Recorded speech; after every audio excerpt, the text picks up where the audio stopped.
is there any similarity between these bikes?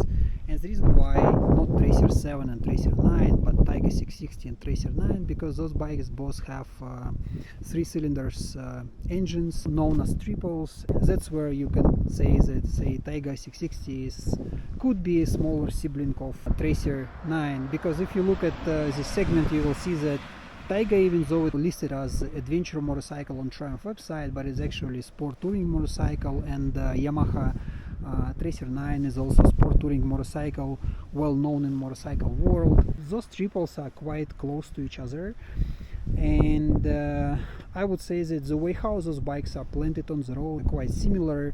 The only difference is that Yamaha is sort of like a little bit bigger, a little bit more heavier, bigger, and it has much more room here on a seat. And also in general it's kind of like heavy duty machine, I would say. Bike for everything in terms of road application, so it's definitely not adventure motorcycle, it's definitely not off-road motorcycle, but this bike can take anything you throw at it. And Tiger 660 is sort of entry-level sport touring motorcycle, which actually quite capable. Usually it's been overlooked by many people as a smaller bike, and everyone looks at Tiger 900 lineup.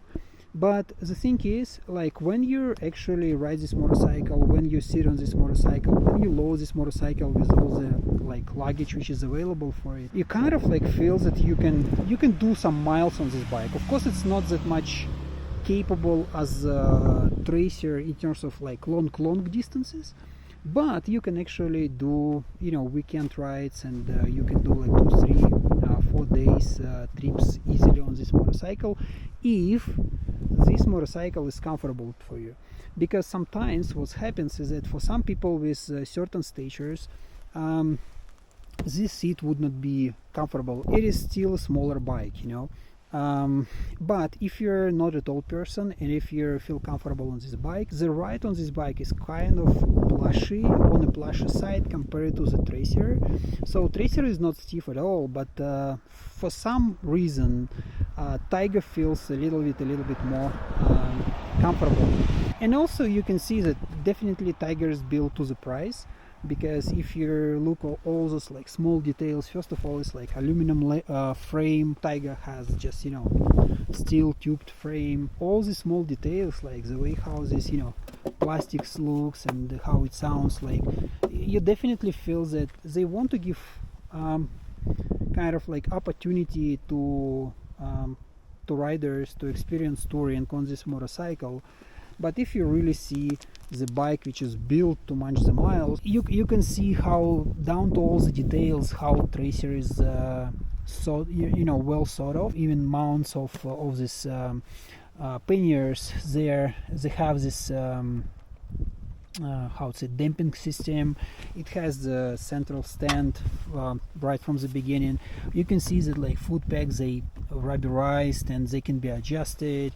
Like many things can be adjusted to basically create the comfort on a long journeys for the passenger and for the driver. Those seats are huge, and when you look at Tiger 660, I mean, probably you can do like 2 up on this motorcycle, but I don't feel that you can actually do it comfortably same way as Tracer 9.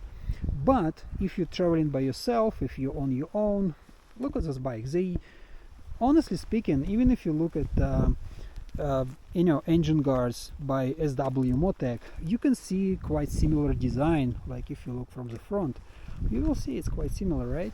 For me, if I don't have brands, like if I don't see that there is a Triumph and I don't know that there is Yamaha, if I put those bikes next to each other, considering that the engines are quite similar and the overall design is also alike and looks quite similar as well, I would definitely say like those bikes are siblings. So yeah, in terms of the size, you can see that Yamaha is a little bit bigger,